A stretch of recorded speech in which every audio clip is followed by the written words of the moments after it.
Protein, All of Your Burning Questions Answered by Alan Aragon.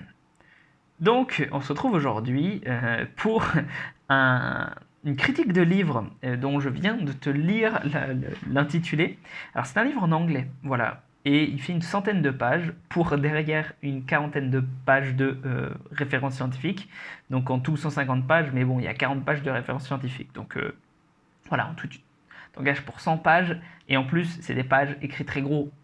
Donc, c'est un livre en PDF. Je crois qu'il coûte 30 $, quelque chose comme ça. Je l'ai eu à 15 parce qu'il était en promotion.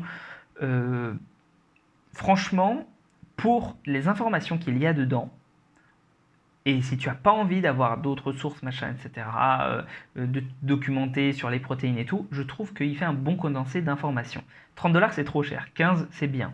Mais il ne faut pas s'attendre à un truc révolutionnaire. Juste Alan Aragon, celui qui a écrit ça, c'est quand même un chercheur très connu, en tout cas sur les réseaux sociaux, machin, etc. Enfin, c'est un des premiers qui a lancé en fait ses Research Review.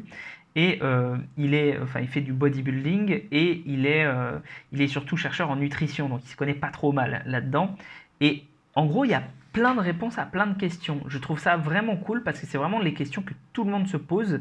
C'est pour ça que ça porte bien son titre. Pour t'en lire quelques-unes, par exemple, il y a combien est-ce que tu as besoin de protéines pour maintenir ta santé dans la population générale. Puis après, combien est-ce que les athlètes compétitifs consomment habituellement. Combien est-ce que tu as besoin de protéines pour maximiser tes performances athlétiques.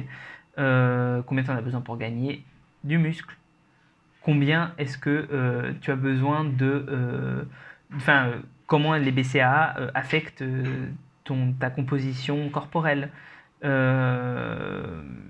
Est-ce que le collagène, c'est considéré comme...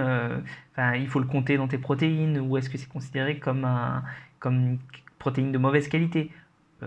À quel point c'est rassasiant de prendre des protéines. Bref, il y a plein. Il y a en tout 27 questions comme ça, donc je ne vais pas toutes les lire, mais je trouvais ça important de t'en lire quand même quelques-unes. Et donc, ce qui est cool, c'est qu'il est vraiment tourné pratiquement. Et donc, on a plein de choses qui sont données comme ça. On a aussi des tableaux.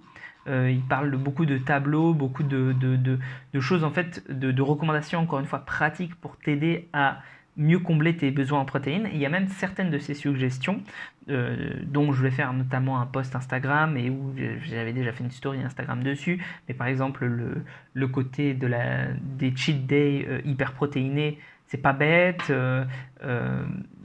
Voilà, il y a plein de... Vraiment, si je dois insister sur une chose, hein, il ne sera pas très long, cette revue, parce que, bon, c'est un livre qui n'est pas très long en lui-même, mais si je dois vraiment insister sur quelque chose, c'est que c'est pratique. C'est pratico-pratique, il y a vraiment plein d'informations dedans. Je te recommande de le lire, je te recommande pas forcément de payer 30 $ pour ça, mais je te recommande de le lire, et voilà, et dans l'ensemble, je pense que c'est personnellement en tout cas, puis c'est un livre qui se lit très vite, hein, il est très facile à lire, donc pour le coup j'ai apprécié. Voilà, et puis je te mets le lien en description, et prends soin de toi et on se retrouve pour une prochaine vidéo.